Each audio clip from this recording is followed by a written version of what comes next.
Aklat ng mga Gawa, ika-22 kabanata.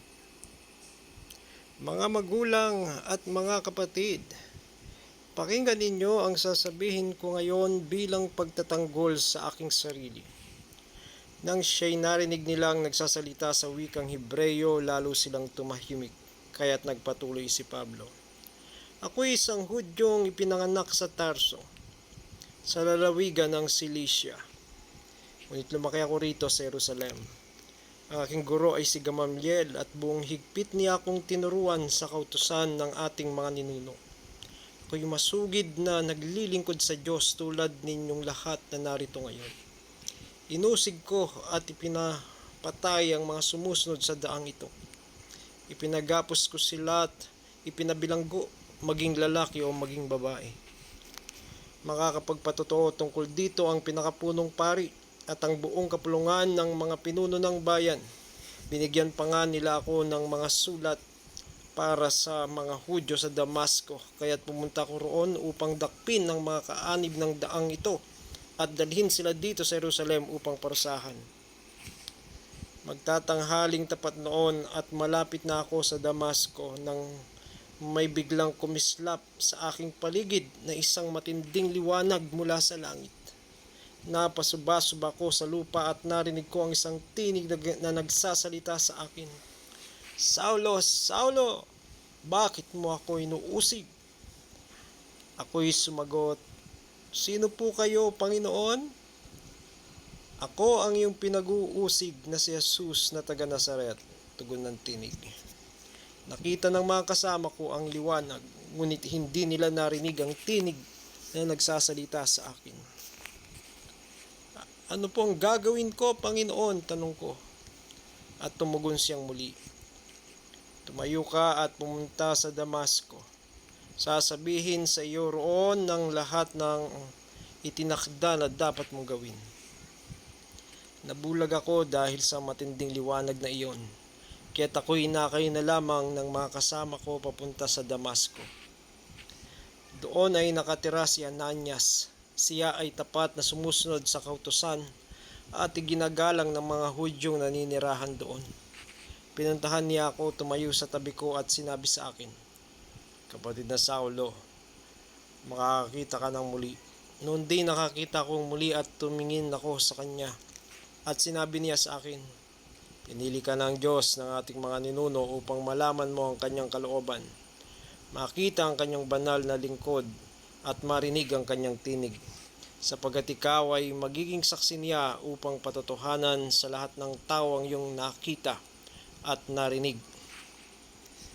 At ngayon, ano pang hinihintay mo? Tumayo ka na, magpabautismo at manalangin ka sa kanyang pangalan upang mapatawad ka sa iyong mga kasalanan. Nagbalik ako rito sa Jerusalem at habang ako'y nananalangin sa templo, nagkaroon ako ng isang pangitain. Nakita ko ang Panginoon na nagsasalita sa akin, Madali ka! Lisanin mo agad ang Jerusalem sapagkat hindi tatanggapin ng mga tao rito ang iyong patotoo tungkol sa akin. Sabi ko naman, Panginoon, alam na alam nilang isa-isa kong pinuntahan ng mga sinagoga upang ipabilanggo at ipahagupit ang mga nananalig sa iyo. At nang patayin si Esteban na iyong saksi, ako'y naroon at sumang-ayon pa sa ginawa nila. Ako pa nga ang nagbantay sa mga damit ng mga pumatay sa kanya.